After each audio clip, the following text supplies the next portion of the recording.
Ladies and gentlemen, your hosts, Michael Wilkes,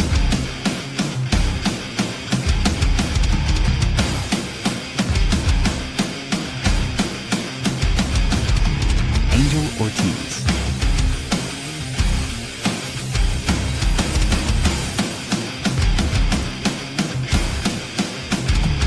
Dr. Chad,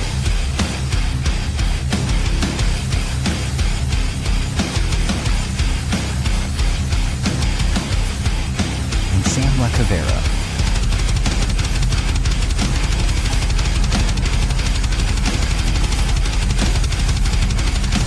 Go check out beardedbrowns.com and be sure to like, follow, and subscribe. Enjoy the show. What is up, everybody? It's your favorite podcast, the Bearded Browns podcast. And there is just two yet again. We're going on the streak here where it's just two of us. Yeah, we are. We're doing great. I was going to interrupt. I was going to be like, Gary, just interrupt your introduction there. But I was like, man, that's rude. But Gary thinks it's funny. So yeah, I realize that it's been two of us just for about a month now.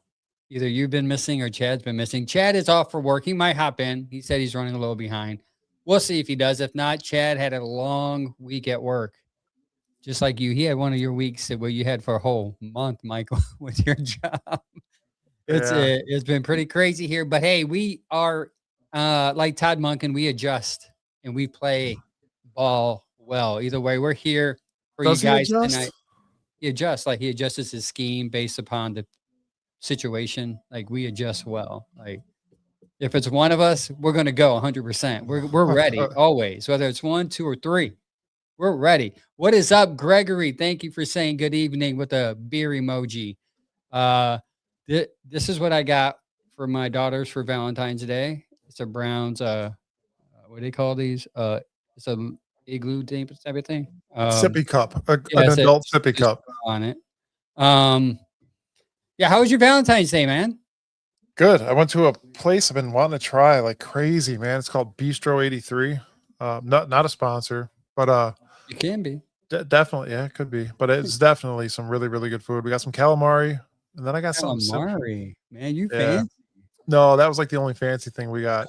She got like a burger. No, I got a burger, and she got some mushroom flatbread pizza with all kinds of like organic fancy mushrooms on it. It was good. It was really good. I've been wanting to go to that place now for like 3 years, and finally, I made reservations on Valentine's Day because that's how great of a husband I am. You were like, bam, let's go right now. You got 5 minutes. You got to get ready. I got at 4:30 at 2:00 was the only available opening, and we went. What's up, Quick Clips? What's up, Alternative Motive Sports Podcast Network? Everybody showing love in the chat. Thank you, thank you. I took my wife out to Rosewood Grill here in Strongsville. It was a last minute thing. Listen, it's been 10 months since we went on a date, bro. 10 months since Arlo's been born. Yeah, since Arlo's born. As soon as her mom came home, I was out. I ran out of the house, and then we stayed gone for about 5 hours. It was a fun time. I had a nice steak. I had some old fashions, maple old fashions that taste really good. I'm not a big maple guy, but that tastes really good. It was fun, man. It was good to get out and talk to my wife about, her future vision and my vision and what we want to do in our lives and not having any interruptions with kids. It was fun. What's up, KP Young? Either way, you guys don't want to hear about our personal lives, even though I know you might be interested in our marriage.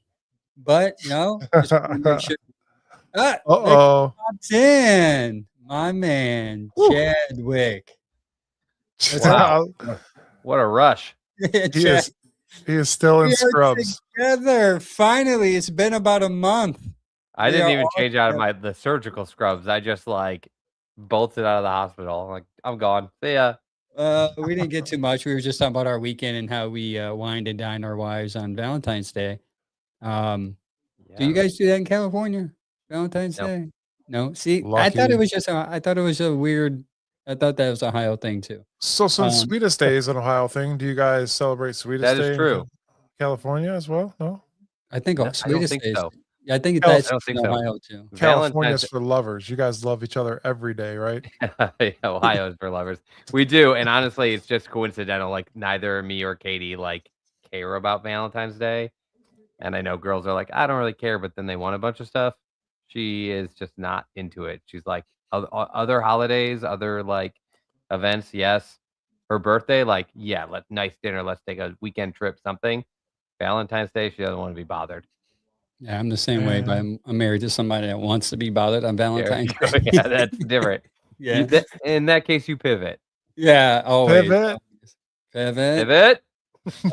So None we of- all know. Well, I'm glad we're all together. We get to talk about some cool stuff today. Browns hired DC. Finally, it took them about 3 weeks. We're going to talk about should this fan base be a little patient considering the moves the Browns currently made. A couple of quarterback questions I have for you guys. It's in the notes, and I have a mystery quarterback question. I want to bring up a scenario with you guys that I am holding to myself, and I just want your instant reaction with. But before we get into all that, we got the news. Today is franchise tag day, guys. Mm-hmm. Who you waiting to get franchise tag? Who's waiting? Who do you want to get franchise tag? Joel Batonio. Yeah, unfortunately, news just dropped. The news just What dropped. a dick move. You're like, yeah, hey, Joe, tag. Joe Batonio and the Browns agreed to push back the void date on his contract to the end of the league year in March, according to sources as brought out by Jason Lloyd via Dogs podcast. Did you guys hear like what that kind of like what that actually means? Like, did you guys kind of? I've heard two different stories. If that was a possibility, and then I heard about it. I was like, oh, so there is like. Yeah, so I would assume he's waiting to see. He's like, let me see what you're going to do before I commit to you. I would assume. Yeah, and either that, I mean, yeah, that's a good possibility, or even like, I'm not quite sure if I'm ready to be done, but let me have like a month to like see if I like am gonna, just more Did time, that last right? year as well. Right, but last year he was still under contract, and he would have been like retiring out of his contract. This year he's kind of free agent, and those void years, I was like, oh, so if I thought he had to make the decision by this week because the void year kicks in now, and we have to pay it if he was gonna retire. But I didn't realize they could negotiate it. And now moving it back means there is still a chance that they can bring him back for one more season. So you're telling me there's a chance, right? So Yeah. I have a scenario with the offensive line. Mhm. If Joe comes back, you got a pretty solid veteran. You have a new regime other than Andrew Berry. Do you think there's a possibility that they can talk to Wyatt Teller and just convince him to come, maybe sign a 2-year deal type of thing, money up front, just to have another veteran there? By that way, you feel you don't need as much on the offensive line right away. You can kind of push that back Right. to next year. I mean, to be honest, if they haven't effectively replaced at least one of those by now, then they kind of did themselves a disservice, right? They have some options, but I don't think nobody should be betting on Wyatt Teller coming back. But I don't think you can count out any idea of like, we brought in a new line coach, maybe he would work well with them. Maybe he was pretty convinced he's gone, but maybe because of the changes, I agree, there's some room for negotiation. You have to have. Yeah, I would at least, if I was Barry, I would at least call him up and see if he answers. Right? You just be like, hey, yeah. He had a rough year last year too, but there's so much to say about the quarterback situation, the rest of the offensive line, the scheme change, like having 3 different line coaches in 3 years and some scheme changes. So it's a tough one. I still wouldn't bet on it, but I do think you're right. It opens up the potential to at least have the conversation again before free agency kicks off. What you're fighting is the fact that he already is to free agency with no extra risk. So why wouldn't he see if a team that might be a higher contender or somebody that's like, if we can bring a veteran guard in here, we are solid. We can actually pay a little extra because we don't need that much other stuff. It's too easy to test the market now, but who knows? Like maybe he loved when Todd Monken was here. Like he probably, I've said this a lot. the players talk more to their position coaches and their coordinator than the head coach. So he probably had pretty close dealings with Todd Monken back when he was here. Maybe he liked him. You never I know. never thought of that. That's a big Yeah. excuse me. That could be big. You never Yeah, know. maybe he just really liked him. And the offensive line coach they brought in, I don't think they've crossed paths, but they've both been around long enough that he knows the reputation. It might be somebody he's like, I know that scheme. I could play well under that scheme. I can kind of revive myself. Yeah. So it's out there. It would really help them to come back with one of these two veterans at least, even though I think they're both like towards the end of like they're outside of their prime. But it is hard to bring in an all new line. And even if somebody Yeah. they bring in free agency is a veteran, them already being established here as a leader, especially Joe, is such a massive Yeah, that's why later we're going to talk advantage. about growing pains because that's a lot to talk about. What you just hit on. Quick clip said, Chad, I truly miss you. Take it out easy on me today. You also asked, can anybody without a beard join? We are not anti-beard racist True. people. You can join the podcast without a beard. Beard is not necessary. It's just cool to have because You should see me in like the spring. Oh, it's yeah. gross. This is all gone. I look like this. That's why Sam calls you 5 o'clock shadow Chad. Yeah, and this all grows starting September 1st, like whenever the first week of the season is. I grow it, and then like around March, gone. Yeah, I went to before Valentine's Day. I went to Lego Heads Barber Saloon. Talked to Marlon. Got me a little beard trim. Got me a little oil, a little taper fade. I mean, bald head basically. And he cleaned me up, man. I need to go. Yeah, you're gonna go there. I mean, if you're in the area, Brio, Ohio, hit him up, man. He's a good dude. He reaches out to the community. He's got a little food pantry going on. Maybe you can drop off some food for him and get a haircut. So shout out to Lego Heads Barber Saloon for the nice, make me look nice haircut, so my wife can actually want to hang out with me for a couple hours. It's your Uh, second head of hair. Like, do not have some like crappy, tangled up, like unstraight. Like, I let this thing grow for a little while just for fun, like big.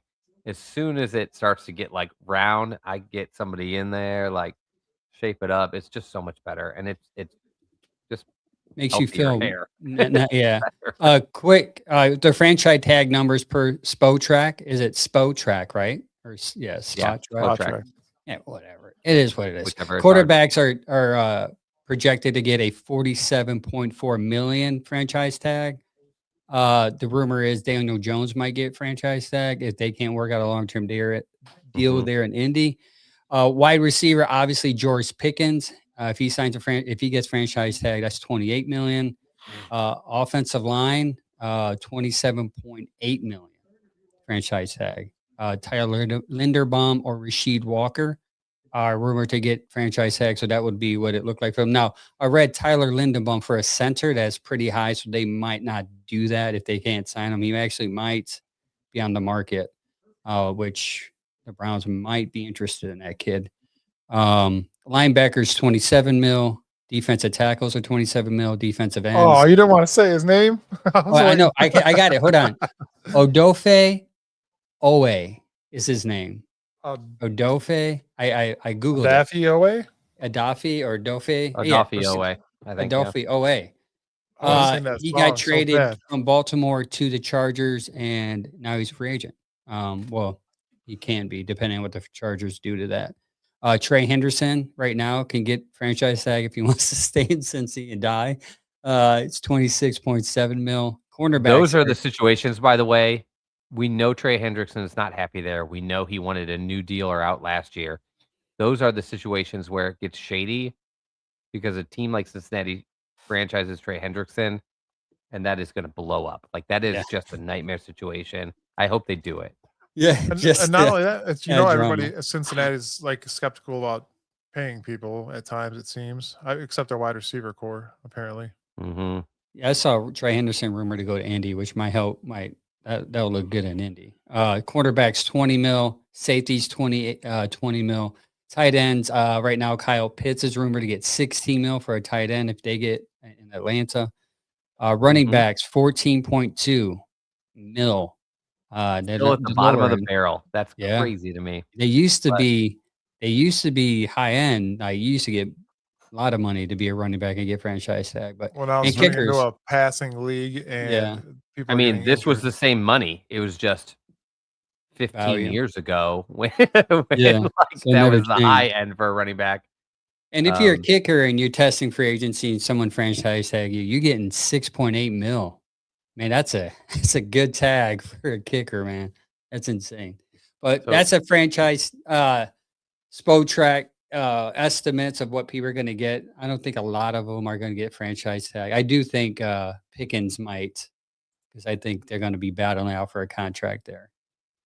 yeah, every team doesn't even use their franchise tag every year, which is interesting because we talk about it so much and really like They how many really are there in usually a year? Like you get 10 guys franchise tagged, and I think it's a big deal because of the situation we talked about just a minute ago, where some guys are like just so miserable getting franchise tagged, or some teams. When was it? Kirk Cousins that got franchise tagged like 2 years in a twice. row, Yeah, and they're like, just sign the guy to a 3-year deal. You could have saved money by that time. yeah, But yeah. On do to you guys other see a Browns. candidate? Do you guys see a candidate for the Browns in this like category? The one guy I thought fit Yeah, this just Linderbaum, like gave his goodbye speech, and the only other person I can think of, I just don't believe Barry would spend the money on. Linderbaum. no, he can't. We can't franchise on our No, I team. mean, Njoku, I thought was the one guy where it's Oh like, well, if yeah, you're not gonna sign a free agent tight end and you're not gonna draft and you just don't and you need a veteran, so you're not gonna draft another you're not gonna have Fannin and then another rookie. That's a tough call. So I thought maybe Njoku is a potential franchise tag target. And the only other one I really thought of was who's a free agent who's actually worth keeping is Bush. I see But I what you're saying. cannot yeah. imagine they're Someone gonna just told me have about that. Yeah, JOK maybe coming back, and now you have Schlesinger, who's just incredible, and then you're gonna spend 5 million on another linebacker who, like, is gonna be fighting for a starting job if JOK does come back. You're like, that's a tough sell. Very, yeah. Sam It's has said rare. I'm We don't waiting. have everybody else as a free agent is like a lineman that we want gone. Like, you're not gonna franchise Yeah, Conklin or no. Keller, or, like, you're just gonna let those guys go. Sam wants his franchise tag for the Bearded Browns podcast. He's on Saturday's show. Well, we'll talk to your agent. We'll let you know what your franchise I mean, tag we're looking number for is. value and youth. Yeah. I'm his agent. He's got value. I don't know about youth for Sam. He's the oldest one on the Sam, show. I'm about to so- send you $200. Done Oh deal. man! Tag. On to other news. Unfortunately, our Ronnie Hickman Jr. was assaulted in New York on the 16th. He received minor injuries at a local hospital. Didn't release. He is now with his family resting. You can't be around New York, man, and with your go chains and nice cars nowadays. You just got to roll in silence. I wonder.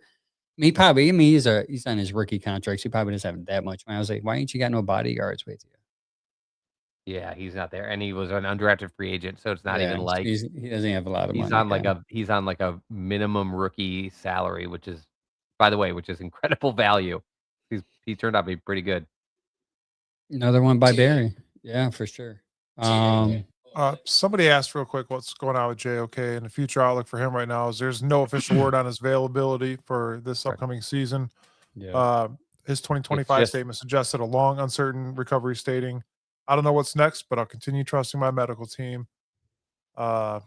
And despite not playing, he has remained involved with the team, appearing in good spirits last season.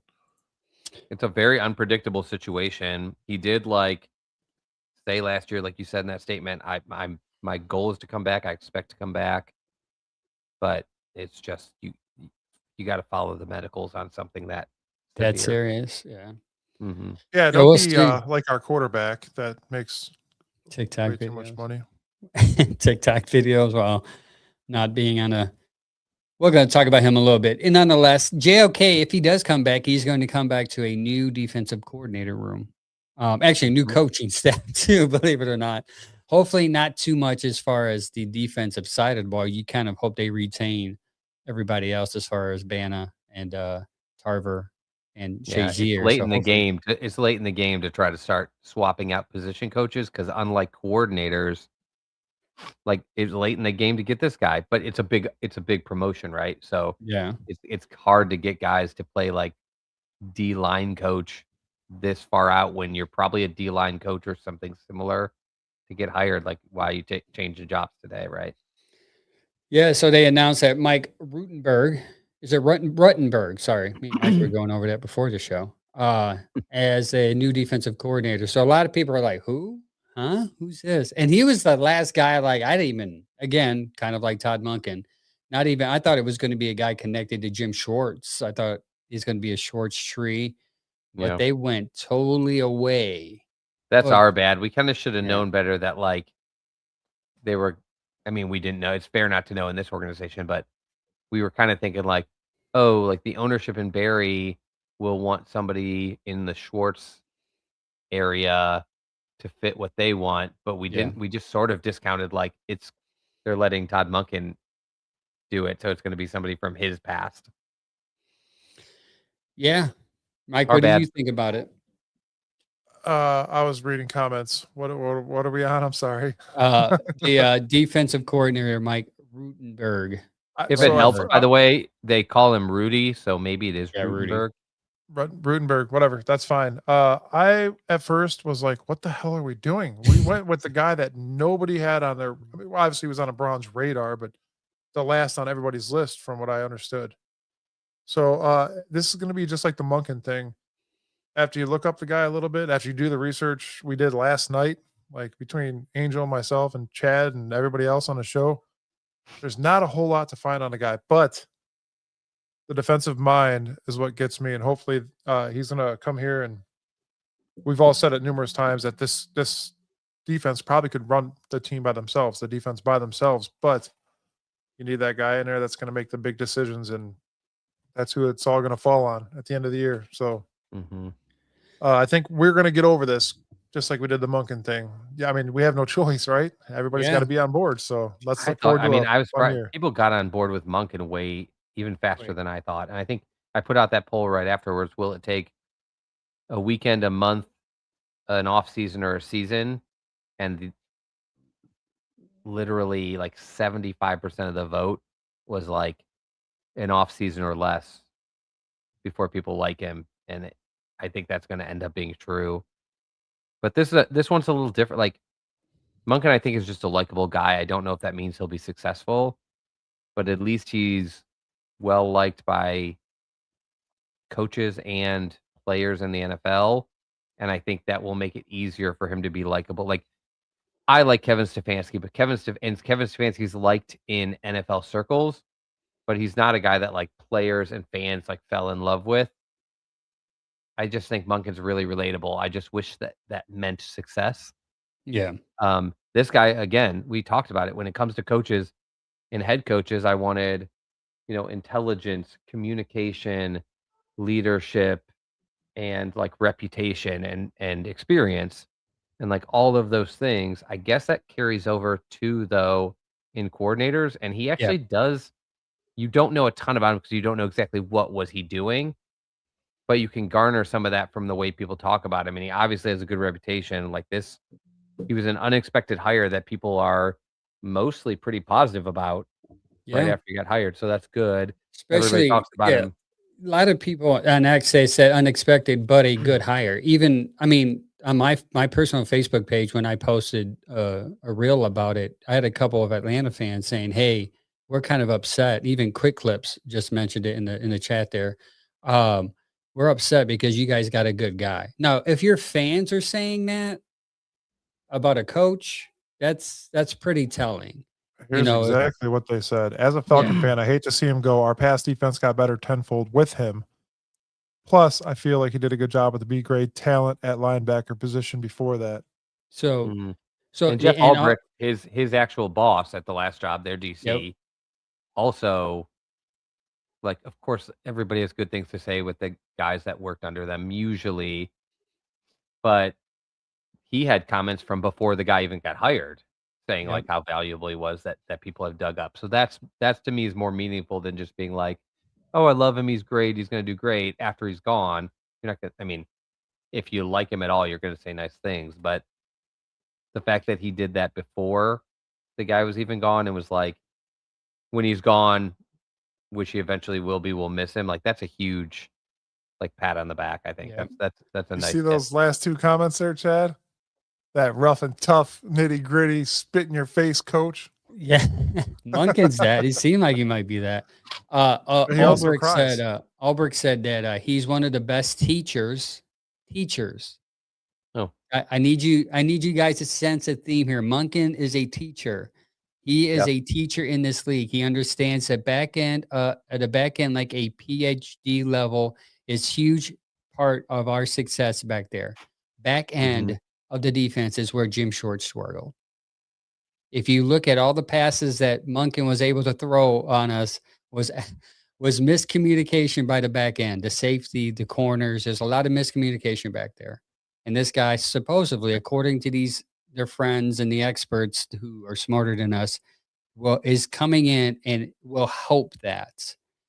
It is my understanding that he covers all three phases of the field, from run game, from pass, rush to pass game. That he's very smart in all three phases.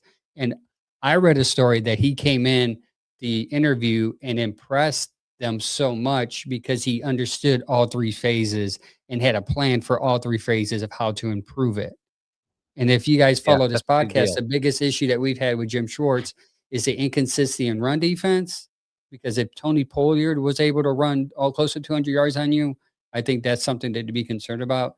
And the What pass bothered me game. about what bothers a lot of fans about something like that is not just that they made Tony Pollard look like a superstar running back, because they also shut down Derrick Henry. So you're like, okay, that's more like the Njoku, like he caught a really difficult catch, but he dropped a gimme. It becomes more frustrating, right? But what bothered me the most about those games, and we saw several of them, is those teams would come out and run on you, and then it would happen the whole game. And you're like, dude, they just ran for 70 yards in the first quarter. Adjust. Whatever And you he came never in with your did. game plan, you Yeah, need to good point. shift, because they clearly knew you were coming in with that game plan and they exposed you. And it bothered me that that in those games it wasn't like, oh, they just broke for one or two big runs. It was like they came in to run on you, and what you do works most of the time, and this time it's not. But the Browns seemed to just stick with it for the whole game, and win or lose, they got smoked on the ground.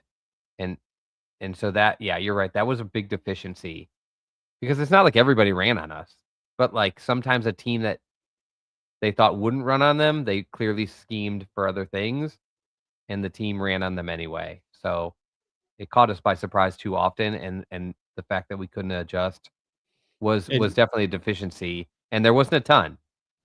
We had trouble on the road, and we had trouble adjusting when a team could run on us. There wasn't much else to complain about Schwartz, but it will be important for the next guy to really zone in on those two things. yeah. That's what I Uh, want to see on both sides. Adjustments, no matter the circumstances, adjust. That's the biggest thing for me.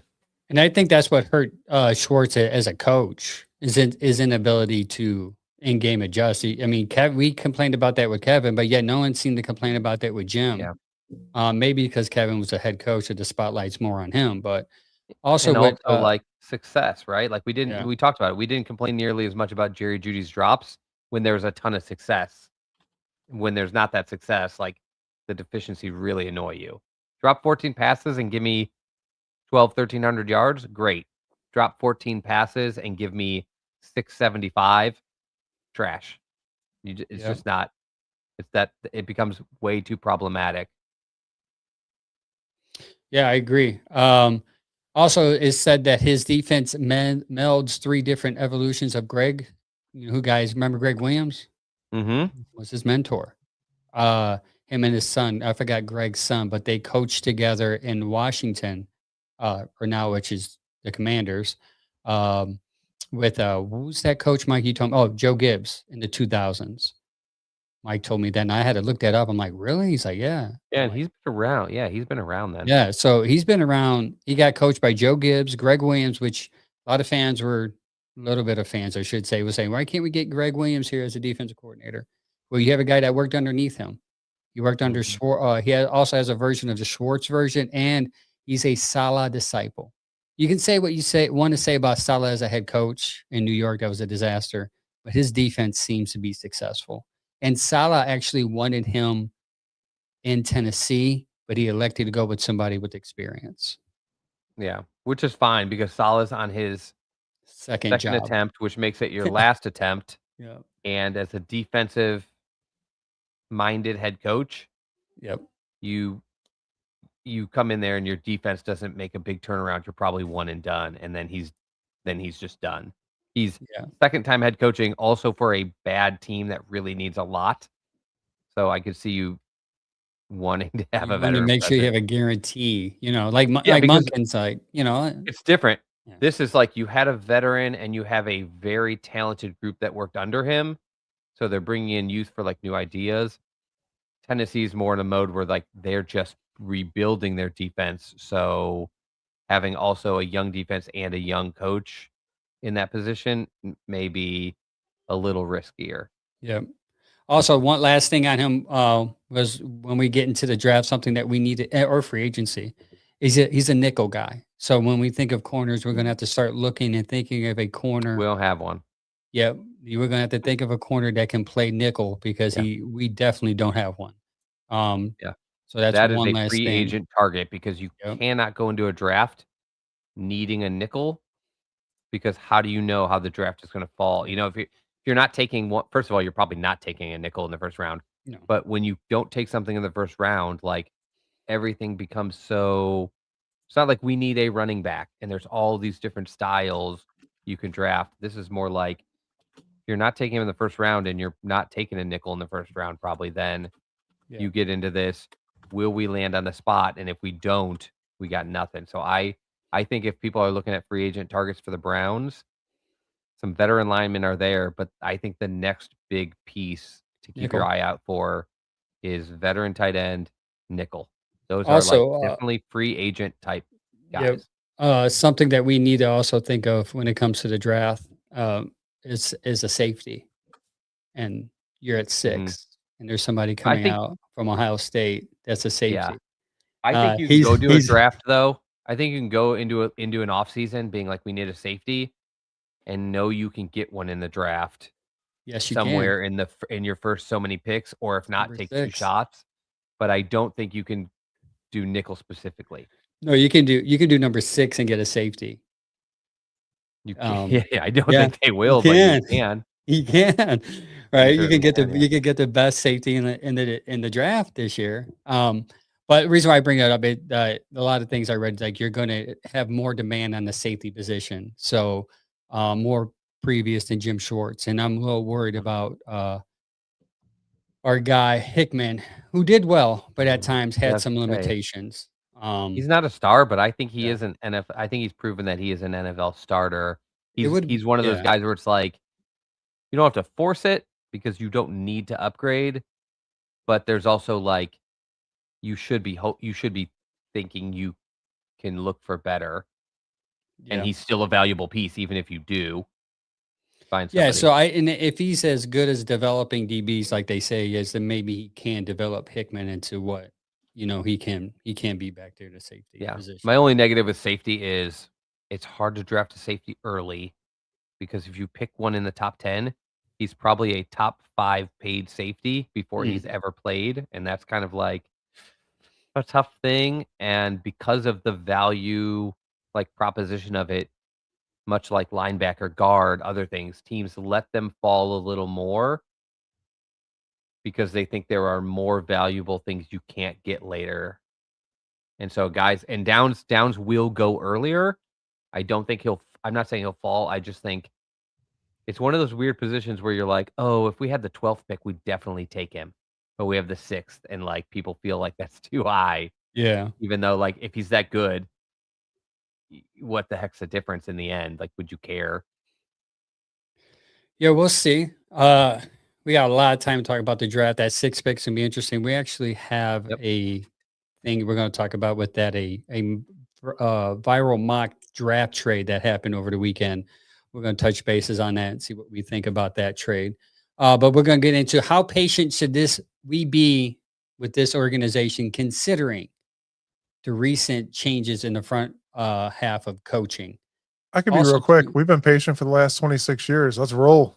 Let's roll. Yeah. I think that's how most fans are feel. I somehow am able to like, or not even am able to. I'm somehow stuck like compartmentalizing every group as if it's their own.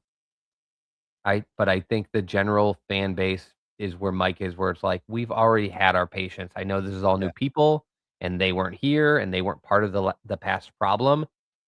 But I think most people are like, I don't want to give this time because like I've given time and I'm not getting that much back. But I can be pretty patient with. I have lower expectations, I think, to a degree. Like, I think there will be some drop off at defensive coordinator. Even if this guy's really good, I would be ecstatic if he's better. But like, I it would be weird to think you immediately step in and you're as good as great as Schwartz, who's great. Same thing with Monken. Like, I wouldn't be surprised. Like, I hope the offense gets better. It was so bad last year with the quarterback, the line, even the receivers. But I think there will be some other problems as a head coach that, and I think the same with the players. Like, these players have been around and like y- they've made it clear like we are not a piece away. We are bringing in Yes. functional like cornerstone pieces to match with the like middle-aged, like middle career in their prime type pieces. So they're not like a piece away and a veteran team. They're not completely trashing it and rebuilding. They think they have a young enough core to build in, but I don't think even like Andrew Berry has made it very clear we're not we're not going to come into free agency, spend big money, and get us over the hump. We are refoundationing our team Yep. for the next 2 or 3 or 4 year like playoff run. Yeah, so that's a very good point. That leads me into it's going to be kind of a youth movement on the offense. He basically said on the offensive side, we felt like we have a number of young pillars, cornerstone pieces, but we envision a world where that side of the ball is going to have plenty of a significant turnover in the next several months. Obviously, Njoku's not going to be here. Offensive line is going to be a problem, so that's going to get younger. Maybe even some receivers might not be here. Not that I don't think they can get rid of Judy. I think he's stuck here for at least another year for his contract. I think they have no intention of getting rid of like a $19 million Yeah, receiver that in a better situation. He's just one of those guys that when things are good, it's he's good. good, and when things are bad, he's a nightmare. He's to When things were blame really for us bad, losing. He's I the am Barry hoping probably to looks at see. him Barry probably looks at him as like the way we turn him around is to is turn Monken. around the quarterback position, and it will just be better. That'd be true. What you say, I Mike? am looking to see a lot from Isaiah Bond this year. Hopefully, coming out and having a breakout year. That'd be great. Um, we need him.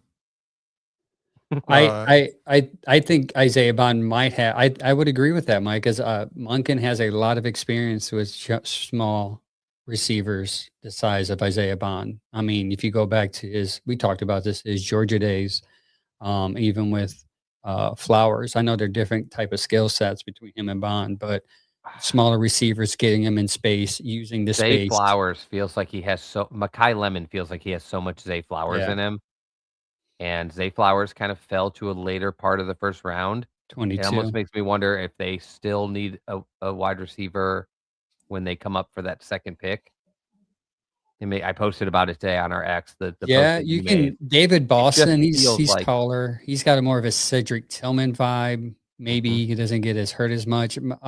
My thing is if you get Lemon, are you going to be okay with having me and Mike talked about this, and I think we're pretty stern on like not having guys 5'9" all over our roster as a receiver. I thought he was 5'11". Is he 5'9"? Oh, Is he that low? 5'11", sorry. Yeah, you're Yeah. 5'11". On Yeah, our, I smaller guys, agree. I we just want think like a taller guy.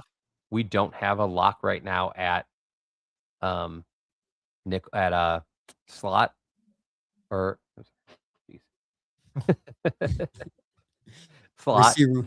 I said nickel, at slot, and I just think, like, Judy on one side, Tillman and or Bond, depending on the type of play on the other side, and then he is a fit. But I agree with you. There's risk in him just innately with injuries or with size. But when you brought up as soon as you were like, yeah, he does really well with small receivers, it was like, and this one is ready to catch passes like day one, starting in the slot, and um, Do you think Isaiah Bond will have that same ability to catch right away in the slot with I an just don't think he is. actual offseason and then coming in with no allegations, that whole thing that messed his whole draft up to begin with? Because Yeah, he was going to be a I high expect second round pick, he might have been. projected at least. Yeah, So that's why I was like, yeah. well, I like Lemon a lot, but when I see Lemon, I say like, I don't see them being like, yeah, let's get 2 of these guys and I put just them say I on. see Bond as more of a field stretcher, like more of a downfield stretcher and Oh, I less see what of you're a saying. Gadget. because Yeah. he's more like jet speed, whereas like Lemon is more of like a route runner, more of like, and More I'm not saying, instincts. God, if this was really him, but I'm thinking of like Zay Flowers getting himself open against like man or zone coverage, just finding the holes, or like the world of like CD Lamb, where it's like this guy will come in, he's gonna be your lead target catcher all the time. My biggest knock to that is more like they kind of were using Harold Fannin like that last year. Yeah. And so maybe if Monken sees him the same, that's what's the wild card is like, maybe if under Stefanski, they'd be like, oh, that's how we use Fannin. So that's not what we're really looking for.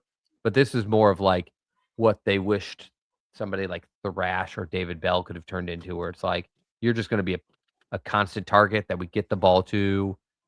And yeah, he's a different guy than Bond, but you're right. That does give you, if Tillman's not out there, that does give you a not very big receiving core. Yeah. I like Yeah. James Frank's comment real quick. Bond reminds me of Jameson Williams. Lemon reminds me of Amon Ra. Yes. St. Brown. And That I is would love a good comp. yes, and Amon Ra is, I think 6 foot tall. I don't mind like a small. I don't know, man. And Bond's 5'11", but he's right. He does play more like Jameson Williams, where like you can get him the ball in different ways, but the idea is he's going to stretch the defense and go deep a lot.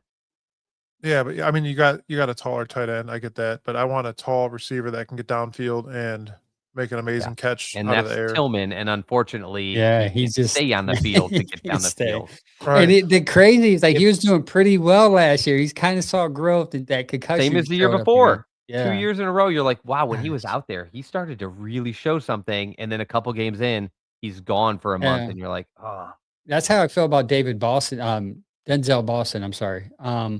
When I see him, I see like Tillman with like if he can stay healthy, like he can. I mean, I think he has a little better skill set than Tillman, The but frustrating thing about Tillman is he's way heavier than and bigger built than like guys like than a bunch of yeah. other guys, and you're like, it's always so crazy to me. We had this with David Njoku for a while, like when the guy's got the body of a god and he looks like he's built like a brick, and then he's constantly off the field with nagging muscle or ligament injuries. You're like, why are you always hurt? If I was your size, I feel like I would be invincible. And wasn't there so- like a whole new medical staff last year to help? I'm sorry, Yeah. Angel. Help No, with you're these good. Yeah. That's a injuries? good point. That's a good point. I Bro. expect more changes this year. They brought in a new medical director last year, but I don't know if he made a lot of changes right away. I think he didn't have time to like rehire a whole medical staff. So this year we won't hear about it, but I wouldn't be shocked if he spent a year evaluating what they're doing, and this year they want to make a lot of changes to what he wants. Yeah. I hope, because I have not been happy with our medical situation for Yeah, like and, for most of the Browns' career. It's been like Since 20 years. 99. all Yes, right. it's Well, been- now we know how to get Chad back to Cleveland. You're coming here as Since I was in the Browns. medical field, I've always been skeptical of the Browns medical staff, because I'm not one of those people that's like, oh, we have more injuries than others. It's just the stuff that happens here, like, always raises questions. There's been infection problems. There's been like problems of guys coming in off weight. There's been problems of guys coming in like too heavy or too light. And you're like, some of that is like the nutrition staff, the workout staff, the medical staff. I don't know. Hopefully there's some big changes, because And they we get have not fined been for on that. end of it. There's They fines for can. that when they come in Yeah, overweight. DeJuan Jones kept getting fined for being overweight, like, it happens. Yeah. It was like $700 every day he came in overweight. Mhm. Yeah, that guy that they drafted, Tampa Bay drafted a huge offensive no, he's a Oh, yeah. defensive That tackle. He guy's didn't a make the team. monster. Yeah, Yeah, I because he remember didn't that. lose the weight, which is pretty Yeah. sad for him. But hey, man. So yeah, we're like this past year we were the 24th oldest team. The average age was 27 years, 5 months, and 25 days. So look for that to go down. Most of the majority age was on the offensive line. I think we brought that up a couple weeks ago. So with the younger talent influx, Barry's dreaming of going to be younger, which is why you brought in teachers as coaches. Because if you're coming in with a younger talent, you're going to have to teach them Yeah, every and I step of like the that, way. especially at the position coaches. I worry about it a little bit with the head coaches because I don't want them to feel like they need to be I want them teaching the other coaches, "Here's what I envision, let's go over it, and then you teach it to all the players." But I don't want them to get I don't wanna end up in, like, the last year Stefanski situation where he feels like, "I'm gonna do a separate section for 45 minutes with Shedeur Sanders at this portion of Yeah. practice," and it's like, you need to feel comfortable teaching one of your coaches to do that and sending them off to do it. So, like, I'm hoping Monken can teach a lot with his experience to these coordinators and position coaches, and that these coordinators and position coaches can really nail down teaching this very young team because next year, you're right, they will be the oldest people on the team. I mean, Flacco is gone, Bitonio's Yeah, I forgot gone about Flacco. probably, maybe not if he's back, great, but the rest of the line will be young. Teller's probably gone, Conklin's gone. Like, when you take those pieces out of the mix, you get a very young team immediately, and you're right, it was a lot of rookies last year. They've got, what, 10 picks this year? If a lot of those guys make the team, you're looking at 20 guys who are, like, 23 or younger. Younger. That's That a big deal for that young coaches to have to really teach how they want this done. that was Wyatt Teller's wife that made that tweet, right? Yeah. About Or right, mom. so it was his wife. I Yeah, forget her one of name them. right off the top of my head, but she made a tweet Harley? pretty His wife's much. Harley, right? Yes, I think so. Pretty much shot at Kevin Stefanski, like mess around and find out right after he got fired. Yeah. Yeah, And you're I'm right. wondering if that would bring him back now that Stefanski is gone, if Yeah. that was an issue. Maybe. That But was a that puzzle was a piece I weird put one together. because that was, like, one of those ones where Kevin was saying, "Oh, we're sitting him because he's not healthy," and then they almost came out to say, like, "Oh, I'm healthy," and then, like, the next week, he was out, like, whatever, in a boot for, like, the rest of the season. You're like, Right. "Wait, are you healthy or are you Mm. hurt?" Or, like, it was very much like I do believe that part of it was he's probably not coming back, and we've got a bunch of young guards that have never played. Let's just get them in. If he's even a little banged up, we'll sit him and we'll play the young guys. But they were really upset with that, and I get it. It's a free agent year. Teller probably wanted to go out and show and earn next year's money, Yeah. and they were holding him out. So get ready for a lot of growing pains, Browns fans. It's going to be a painful year next year, off season. Hey, don't say that just yet, man. I mean, No, see, I'm I'm ready. preparing myself. I'm I'm ready ready. for I'm that, ready and I for it, think but I think the expectation out there, like, we're all hoping for better, but 100% what Angel just said, I think we should people are already doing they're like, "Well, Jim Schwartz is leaving, we got this new DC. He's gonna, like, fix our problems." Like, but also there's gonna be some things he NBA. is not as good at as Schwartz just based on the fact that he's new. And, Yeah. like, Monken's coming in to replace Stefanski, like, "Oh, now the downfield passing is fixed." Well, a Mm. quarterback has to actually complete those passes, And and you need a he quarterback. may not be as good at some other schematic things, like, Yeah. oh, right? as soon as you said quarterback, you guys Right. hear that? Quarterback train.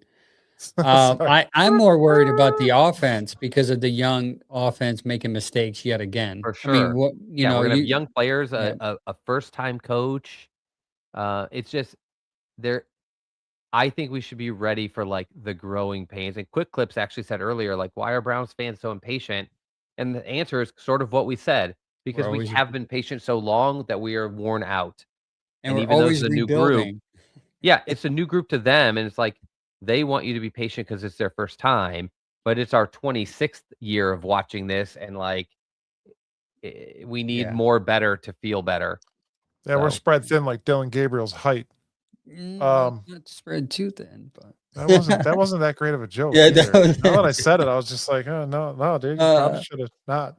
I don't know if you guys saw it this past week. I think it started Friday, got posted Friday. It was a virtual, viral mock draft trade between the Dallas and the Cleveland, Dallas Cowboys oh and my the gosh, Cleveland that got Browns. so much play. That's so much, dude. One thing I I think it was saw me and that, and I'm like, this is gonna get some engagement. So I But I loved made it. what I did. Yeah, Yeah, when you caught it and you made it a post, I was like, "I'm 100% posting this immediately yeah. because It took it is off. a very interesting scenario, and it's about time to start talking about that." Yeah. So, in case you didn't see it, in this trade, I think it was somebody from a Dallas sports Radio writer. station. Radio station did He was it. a radio station guy, I think. He posted Cowboys will receive the Browns' 6th and 39th pick, and the Browns will receive the Cowboys' 12th and 20th pick. So that would give the Browns 3 picks in the top 25 because we currently still own our 24th pick. Right. So my question to you fellas is, would you do it? Yeah, all right, I'll go first. I will. I would do it. I would do it in a heartbeat, and I'll tell you why. Because I don't think you obviously got the teams that are going to go after quarterbacks and wide receivers, and while we need a wide receiver, I think we could still get a pretty damn good wide receiver at 12. That's why I think we should go after first as a wide receiver. Then you go after your offensive lineman. But that's just me. So yeah, I would take that 3 first rounders, make up for those other 3 years where we didn't have a first round pick at all. Mm. That definitely helped build your team. How about you, I mean, Chad? yeah. So it really comes down to how your board stacks, and that's like the boring answer. So I'm not going to stick to that. But it really comes down to how your board stacks, and how do you value the first round? Because if you're one of those people that are like, oh, there's like 7 guys in this draft that are like super great, and then there's a giant drop off, you never make this trade because you don't want to risk one of those 7 don't slip to 12. So it's really about on your draft board, is there 3 elite guys? And then they're like, yeah, from like 4 to 14, these guys are all somewhat similar. And then like you see 39 is a giant upgrade to 20, right? So if you feel like that's a big upgrade and the drop off is not big, you take that trade. I'm not deep in the draft, but from what I've heard so far, I don't know that that's the case. I think there's a handful of guys up top that will be really valuable, and then it could drop a bit. Like, I guess I was looking at so I probably wouldn't take it because I was looking at it as like, if you want wide receiver 1, or you're flexible, or you'll take also offensive tackle 1, or you're like Angel and you just love Downs where you're like, he's not even our biggest need, but I just love him so much. Get him. All 3 of those guys, Stop it. one of those 3, a superstar player of some sort, or the number 1 tackle or the number 1 receiver, one of those 3 should be available at 6. None of those 3 will likely be available at 12. So for me, it's like if you have a guy that you just think is a team-changing guy, then you just deal with what's at 39 instead of 20. So I probably wouldn't take it, but it really, really does depend on if you are one of those people that are like, there's 5 good guys in this draft, and I could see them going 1 through 5, then you're like, yeah, then I can give up 6 and I'll take that extra first. See, I So, see this from the perspective. I know who the Cowboys want. They want Downs. And right. if I was a GM, I would also want Downs, but I would also understand I also have needs on the offensive side. So I would Mhm. want the Cowboys to give me a 1 or a 2 next year because I think this is an even trade. I think it's an even as It's far as very even. value. It's Yeah, very even. you want And the I win want this the year. upper hand. So I'm going to say, because they don't have a second round this year, I would come back and say, I'll do it. And by the way, I'll talk Downs up. I love Downs. I'm going to draft him. We just got a defensive coordinator who loves to back into defense, and Downs will fit right in perfectly. You just I'll give, watched draft day yesterday, yeah, didn't I you? would, I would scare the heck out of Jimmy, out of, yeah, I was going to call him Jimmy Johnson. I was scared the crap out of him. And I would say, I need your 1. I would say 1 next year because I think it's going to be a high 2 anyways because they're probably going to make the Gosh. playoffs. I don't Um, think they're gonna do a number 1, maybe a 2, but I Well, don't I was gonna think say, but what about this? Would you guys rather have this deal, or would you rather say we'll take your 12th pick and we want your one next year, not this 20. You can keep 20. We want your number one this year, which is 12, and we want your number one next year, and you're just betting on it being better than 20. No, I think they're going to be better next year. Their offense was really good. It's their defense that sucks. And if they get Downs is going to improve their defense. So what it pushes because they're what now they're at 12 or 20th Yeah. pick. I mean, that was the bet they took with Jacksonville, right? They're like, we Yeah. want your number one next year, and we are going to bet that it won't be that great, and we'll get a really good pick out of it. So I feel their defense is going to be better. So they're just going to make them better, lower in the draft. So I would want their number one. And if they say no, I'll just grab Downs. By the way, I just got to say, I'm seeing myself here in the screen. If anybody's wondering why I'm hunched over like a hunchback, I can't. the cat is sitting behind me. It's also why I keep sniffling and why my cheeks are so red, because I'm actually pretty allergic to the cat. Only when she's like all up on me, but that's why I'm like all up here, because when I lean back, she's like pushing. You got any Benadryl on hand? Yeah, I'm not gonna. Literally as soon as I get up from the seat and walk away from her, I'll be gone. Yeah, so that's what I would do, and I would use that first or second round pick and move up and get a quarterback if I need one. So that's kind of threw me off, because my original thing, like I brought up that first rounder, my initial thought was, how about you give us 12 and 20, and we give you 6 and our third, and then or something. Oh, I'm sorry. I'll do the 6 and the third. We'll give you 6th, and we'll give you next year's second round pick, but you have to maybe give us like your third. But if they don't have a second, they're not giving up their third, because they're not gonna pick in the first round and then just be done.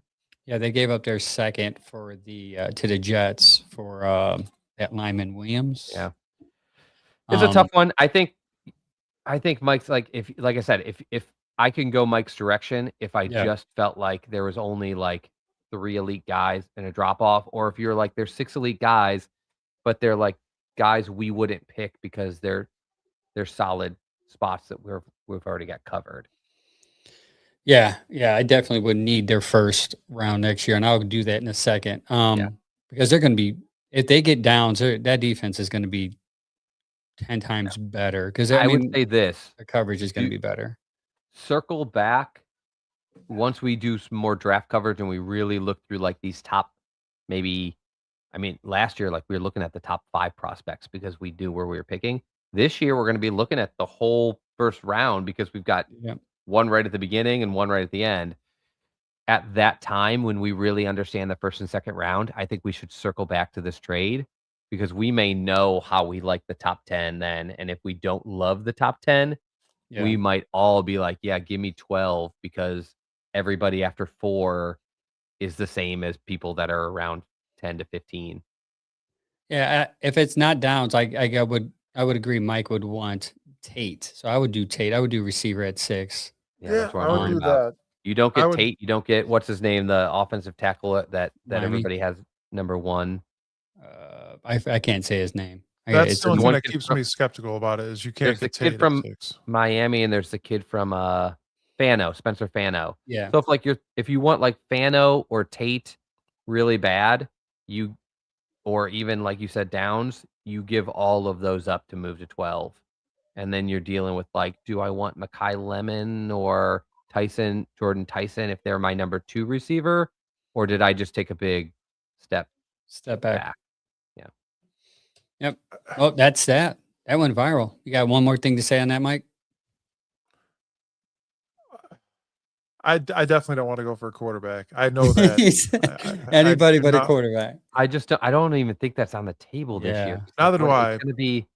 Oh, you're talking about you're talking about in the draft as a whole? In the draft as a whole. No, I think it can be on the table. Unless somebody that's like same as like the Sanders deal, unless somebody there that they think is just like, I cannot believe he's still available. We tried not to pick him and he keeps showing up.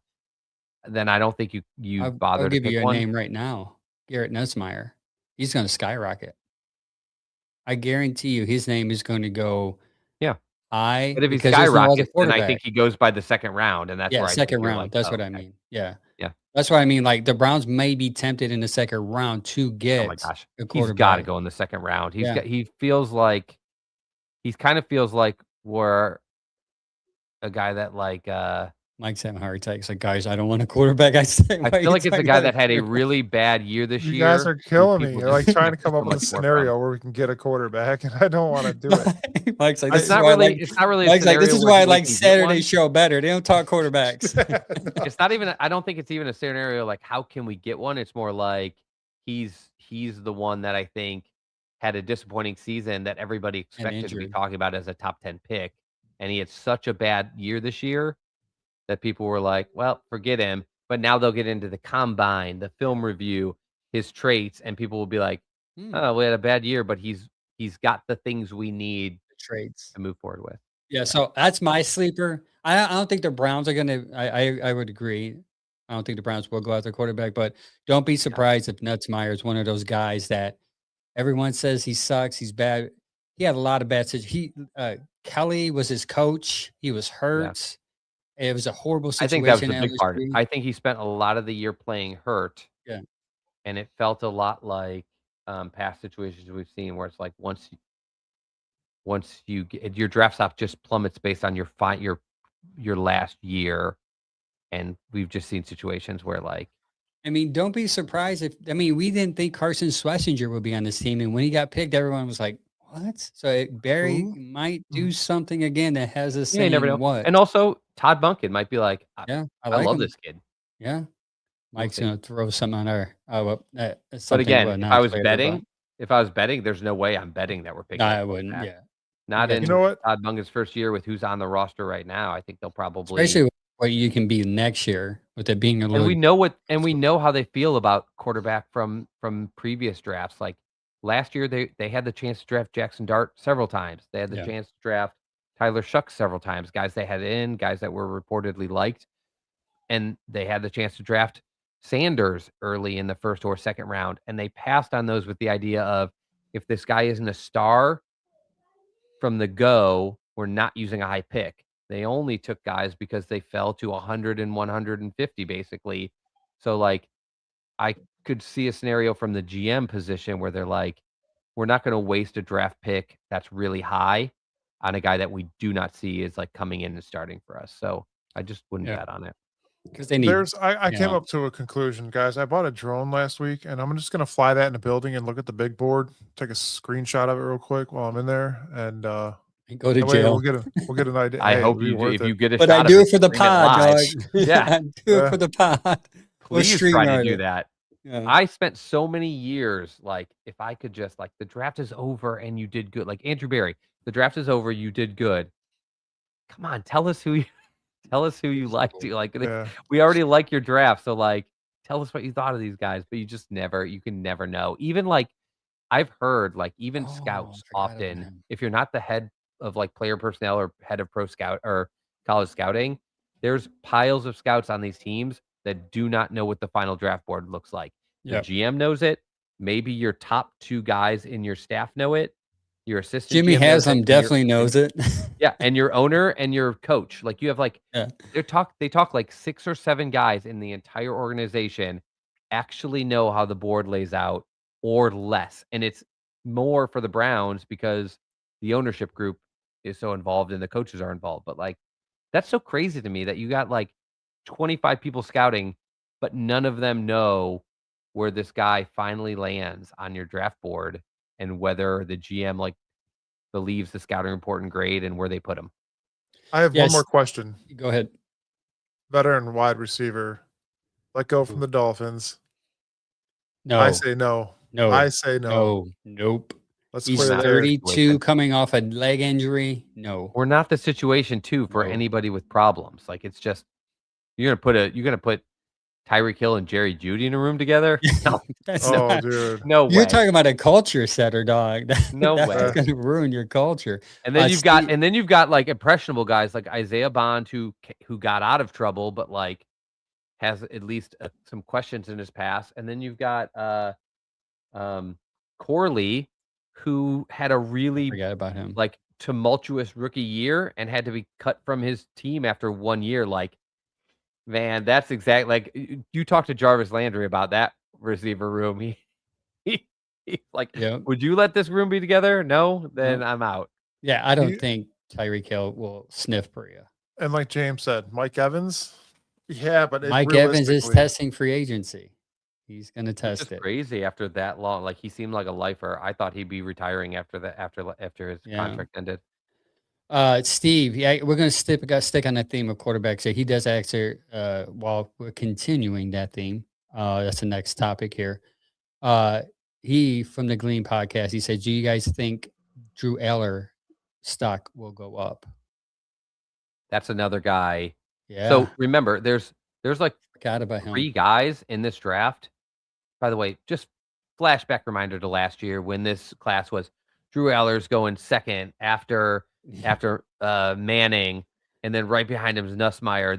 Those are 3 quarterbacks going in the top 5, and here we are with 1 quarterback probably going number 1, and everybody's wondering if there's even a first round pick after that, similar to last year.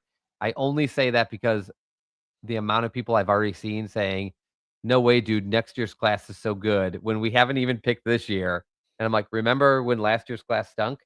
So we passed because this year's class was so good?" Like, guy, we just don't know anymore. Yeah, there's not even a point in looking into the next year because you don't know if a person's going to stay or go. Like you've People were watched it saying happen. the Browns the Drew Aller would have went in the top 10 last year, and now people are like, "Yeah, he's not a first rounder the next year." Like, Yeah, they put out a it's always top 15 list of the 27 NFL Yep. draft for quarterbacks. And the year I got 'em. before, it was like, oh, you're taking Quinn Ewers at the Yeah. top, and then you're Horrible. taking Shador Sanders, and then you're taking, and there was a whole list of guys they loved. Like, it's getting to the point where, like, we're thinking too high about the guys 2 years ahead. But sorry to cut that off. I just have Oh, you're seen so good. much of it already where I'm like, I cannot believe people are like crowning the 27 draft class after how many people crowned the 26 draft class or 25 draft class. It's not It's gonna happening. be interesting in that draft class because there's 5 guys that have to come out because 'cause they're done with eligibility. So it's Right. not like you can push back. So what's gonna happen eventually, these guys are gonna have to come out. So you're gonna have a Right. draft class where, like, you have 10 quarterbacks Yeah. that And can get drafted I eventually. guess in the Manning case, yeah, like people thought he would come out, even though we said the whole year, like, there's no reason to believe he's coming out. He's not going to come out. And also, we don't know if he's good. But it's not just about them coming out. It's about Nussmeier did come out. So did Aller. So did Ty Simpson. Moore went back. But like, there were several guys that came out that were like really highly thought of to start the season. And then as the season happened, it was like, oh, they're getting worse, not better. Yeah. Drew Aller was supposed to be a lock to be a top 5 pick. Nussmeier was like, dude, this guy could be the next, like, just incredible thing. And like, they are out, they're coming out, but like, nobody is talking about him, at least yet. A lot of could be's. Yeah. Speaking Yeah. of what could be, Browns are rumored in quotations. Now, this rumor is probably just somebody connecting the dots here because we always need a quarterback to be linked to Malik Willis. The rumor is 2 years, 40 million, 30 guaranteed. Is what the because they compare they said that he can get the Justin Fields deal. Yeah. Which there's this thing called quarterback inflation. So every year quarterbacks make more. Right. Even somebody who is with 155 reps and live reps, He Willis doesn't has. deserve what Justin Fields got, Yeah. but I could see you getting 2-year, 30 million with less guarantees just for like upside. And because in the end, if it fails, like 15 million next Yep. year, whatever. Would you So guys he doesn't want him? deserve it, but he's the only guy available, so it's gonna get inflated. What Would did you do? what did salary cap went up? What 23.8 million this year? Just give him that. Yeah. Let him Also, come here. to according to Jack Duffin, who's very good on the cap, he said you can still, if they wanted Malik Willis, they will be able to make it work because I think they can just push And back some of the money. I just, I mean, first of all, I don't think we're a giant target for him. He's gonna look at the room and be Yeah. like, "Well, Sanders, that's gonna be a nightmare to compete against Sanders because And Deshaun you know." Watson, come on, And then you got Deshaun Watson, where it's like, they're the okay, same. They have the same agent too. yeah, and there's just so many reasons for Malik Willis to look at this team and be like, No, "That's not a great fit for my first free they agency." don't even have an You know? offensive line. Why am I going to go there? Yeah, there's no upside right now because remember, like the draft hasn't happened. He's not like, well, they rebuilt the line. Like he would be signing here probably before even any of those other guys. So we're probably not his top target. The other thing is as a first-year guy from Monken, like, are you gonna, like, pound the table for a guy that's played, like, 1 game in the Yeah. pros over I know, like, we have been watching Deshaun Watson not play for us for years, but last time Monken watched him play, really, he beat the Ravens Came back. before he hurt that shoulder, and he did something amazing, and, like, his past is, like, some evidence that he has at least been able to do it. I would see them riding with the young guys they have and trying to make them into something, or the reclamation project they have. This doesn't seem like the year if they were gonna go free agency that they would do it. Yeah, I I agree. think they would wait till next year, I think, or later. How about you, Mike?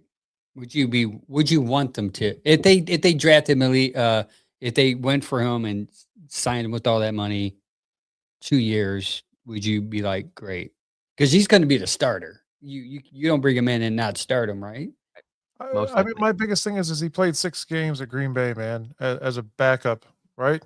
Yeah. I mean, could he be Joe Flacco, have 6 good games and that's it? Like, I don't know. I don't know. I don't want another quarterback on this roster right now. I don't until you get rid Oh, of Monken. good. Because I have another quarterback question for you, Mike. Mike's like, I have to work late next week, Angel, so I won't be on the show. See you guys. Anthony Won't be here Tuesday. Anthony Richardson is rumored to request a trade, even though I don't know why Who? you would request it. They're probably going to cut Oh. you anyways. Would you be interested in Anthony Richardson if he's traded or cut? Nope. Nope. Nope. Nope. Nope. No. Chad's thinking there. Oh, no, I'm not thinking at all. Oh, okay. I have no interest in Anthony Richardson at You all. have no interest Yeah. in it. Okay. He's thinking where Alright. the Benadryl's at, is what he's thinking. He's like, this cat needs to leave. Yeah. Yeah. No, there's no appeal to him at all to me. He has shown nothing. He's another guy we just talked to. This is by description to Tillman. He's so big. How is he always hurt? Yeah. He broke his face with a TheraBand Yes. warming up for the game. Like his whole situation, like good That's luck to the true. kid. I'm not rooting against him, but like there is nothing about his situation that would give me anything but anxiety. And then like that game he sat himself like between injuries, a need for huge development, but like what looks like not the drive to do it.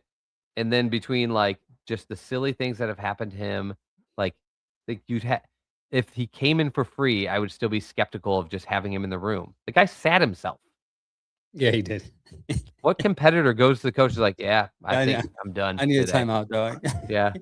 Can you send in? Which Can you is send in the KP. like a receiver? Like I'm gassed. I just ran a route. Like you need to send somebody else in. You're the quarterback, bro. You don't get to go over and be like, man, I'm just kind of worn out. I'm out of shape. I can't believe that actually when I saw forgot that, about dude. He just went over there and sat down. That was it.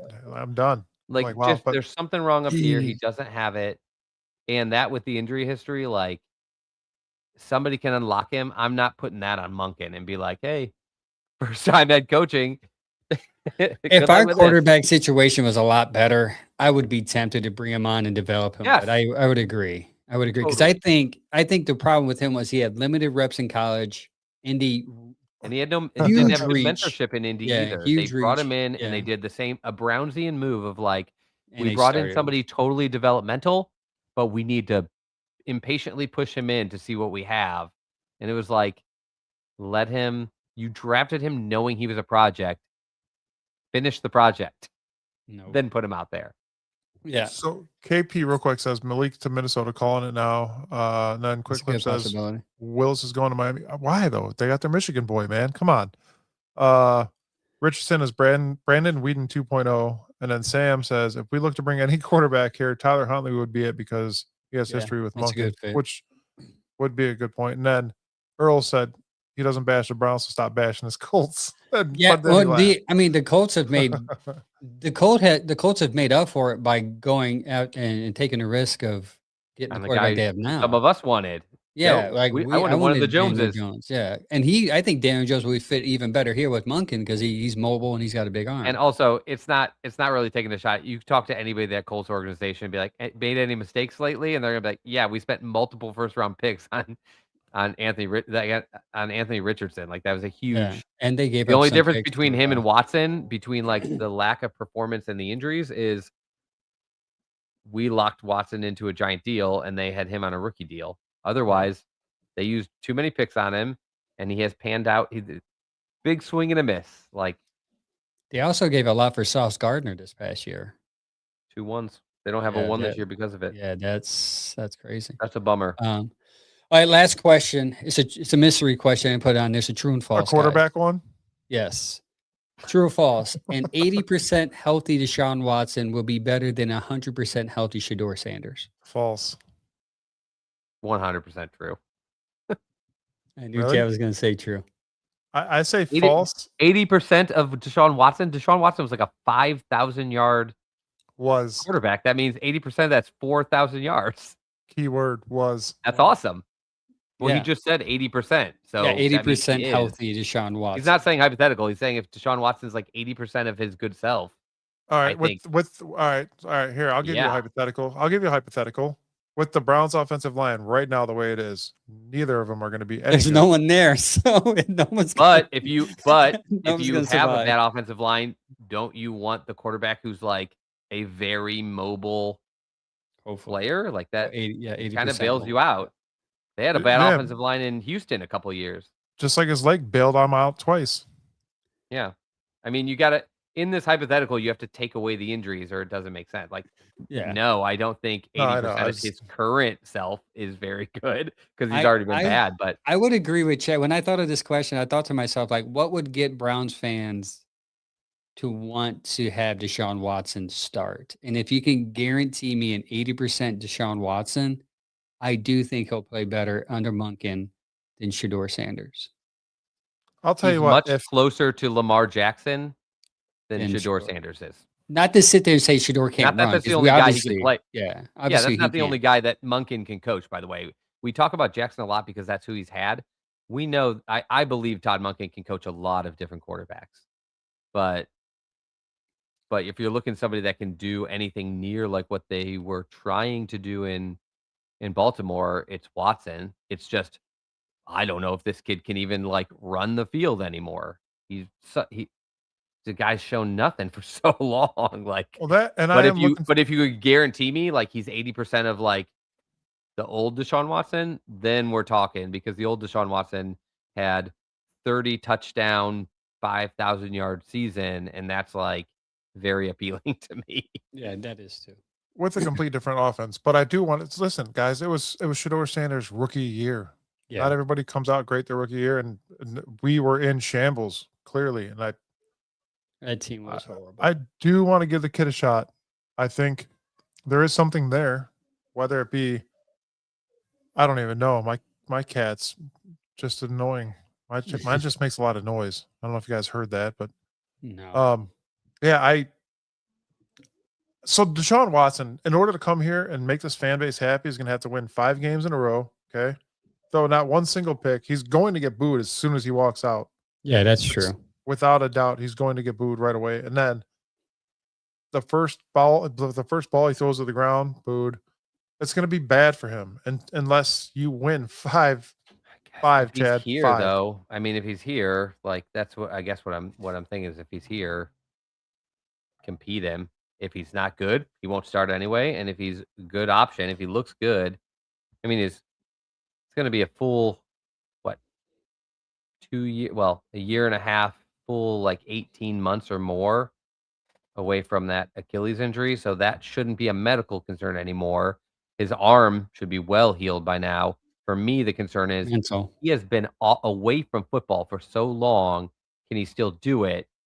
And if you see him in camps being able to do it really early, I think it's hard to be like, well, we're going to sit you because we're going to put somebody like if he's out playing Shador mentally and physically through camp, it would be really hard for me as a new coach to be like, this is my only shot. If we fail, I am probably fired and never get another chance. He's got to put whoever looks the best on the field. I just have no expectation that will be Deshaun. Like, I'm just saying, hypothetically, if he is, though, you have to play him if it's your only shot. Yeah, I thought that was a good question. But go ahead, No, Mike. it is because now you got everybody fighting. Awesome.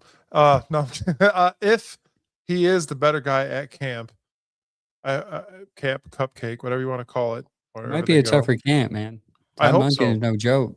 I hope so, and I realistically look I forward bet to it that. is. But I want the best man forward, but I do also want to see what we can get out of this supposed first rounder that went fifth rounder as well. There's something there, right? I mean, not just the last name.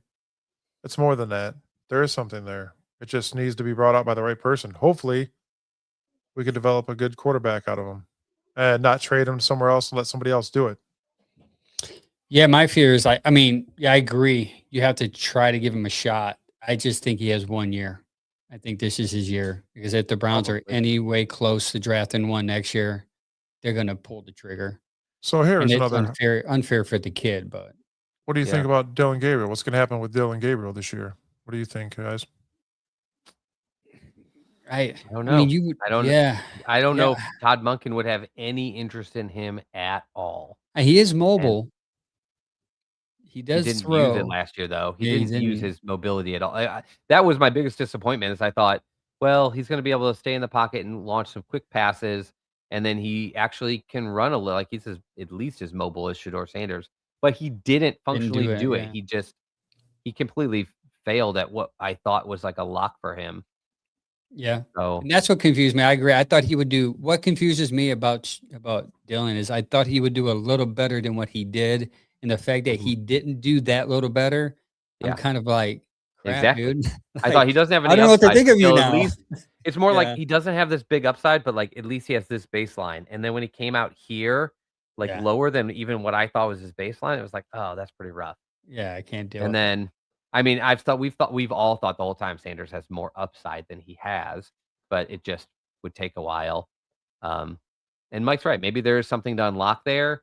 I just am more on, like, I just saw nothing from him that, like, makes me have the faith that it's gonna happen like what I hoped. Like, it's same as Dylan. Both of them, like, I Dollar expected General Dylan is to just be gone. better. I expected Dylan to be better at baseline, but not get much better than that.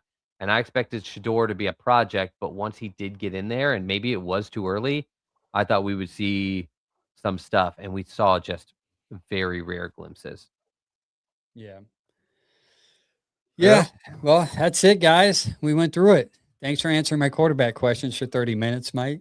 I'm Those are gonna pretty good get ones, the. though. Yeah, they are. But if I'm gonna do the notes for next week, and if there's any quarterback stuff in there, guys, I'm I'm gonna be at work knocking it late. out. No, I saw Anthony Richardson. I thought there's a mobile component to him that I thought Monken was going to be interested in, but then you brought up he didn't want to play, and I totally forgot about that. He took himself Attitude out, thing, man. and that It's kind of it I kind of physically defeated my physically argument. I was going to I even argue, wanna but say that's he's it. there Yeah, physically, but he's always injured, so physically he's yeah, not even there, and, like, mentally, like, I just do not shows me nothing to make me think he's a gamer, and, it's just not there. Like, I believe Watson I have questions about how much Watson, like, cares about the game and still wants to try. I still think he's more invested than Richardson. Sanders certainly is. Like, I both of those guys I would have above So above him on this team. the way this whole thing has gone, a coach that we didn't expect got hired, a defensive coordinator we expected got hired. Do you think a quarterback like Dylan Gabriel we didn't expect will start? It's just a testament to how much we guess, but I'm we just don't saying, have like any we've idea always what they're every really person thinking. that we've rooted out is seems to be the winner. So I'm just saying, like, let's keep in mind, I know. just because we don't want Dylan Gabriel doesn't mean they don't want Dylan Gabriel. And I'll Yeah, end and it. we also I mean, honestly, we've always assumed, like, "Oh, that was somebody Stefanski wanted," but we've never really known how much Barry also agreed. Like, Barry Yeah, also might have been like, "Yeah, I also really like him." Like, Barry talked shining of him when he started, but he very clearly he did like loved Shador. bringing in Sanders too. Yeah, he did like Shador. Stefanski, even though he coached and did those private sessions with him, mentored him, he very clearly did not like the situation, obviously. Yeah. Well, Thank you guys for tuning in to our quarterback podcast. Next week, the combine's coming up a couple weeks. We'll be prepping for that. You know, combine, free agency. Those are the next two big events coming up. Oh, last thing. NFLPA report cards are no longer allowed to be exposed. Now they can be leaked, They'll be leaked. but they cannot be published because the owners were too sensitive to their harsh Yeah, criticism probably of the ours players because he that they gets like a employ. D every Yeah. season. Yeah, if you guys don't know much about the NFL PA report cards, look them up. They're fun to talk about, but we won't be talking about it on this show unless they're leaked. Thank you guys for tuning in. Appreciate the love in the comments. Don't forget, Saturday we have another show, Browns Morning Brew with Mike, Gary, Sam, and Logan. They go live at 10 a.m. and they probably won't be talking quarterback because we did enough.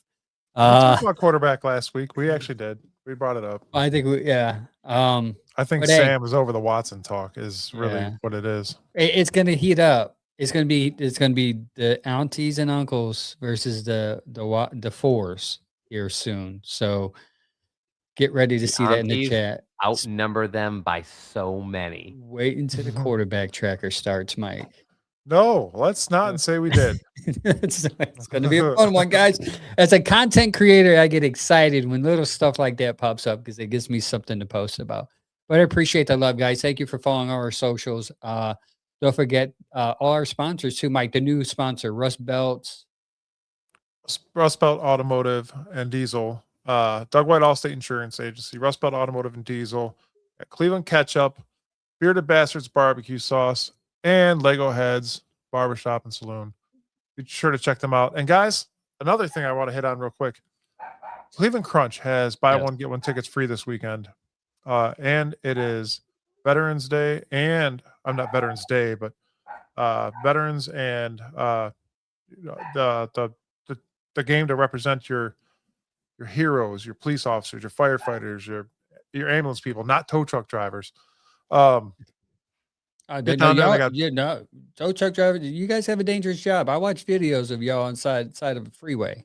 Not life-saving surgical consultants, that's for sure. I've saved two people in my duties. I have. Nice. But I want to say, guys, get down to a Cleveland Crunch game. We need support down there. It's going to be a fun game. It's a fun family event. They do a lot of stuff for families and everything. It's cheaper tickets as well. Get down to the Wolstein Center and support some Cleveland Crunch soccer. If you're into it. If not, go, and I guarantee you'll like it. If you like hockey, you'll like this. It's the same thing, just kicking a ball. Yes, it's fun. High intense. Thank you. Also follow Let's Go Crunch podcast because Ethan and what's the other guy's name? I always forget him. Andrew. They do a great job over there. Every Sundays at 7. They actually did a couple of live games recently. It was pretty cool to watch. That's all we have for you guys tonight. Thank you for tuning in. We'll see you on Saturday. Go Browns. Oh, you got to say until then. Oh, until then. Sorry. Until then.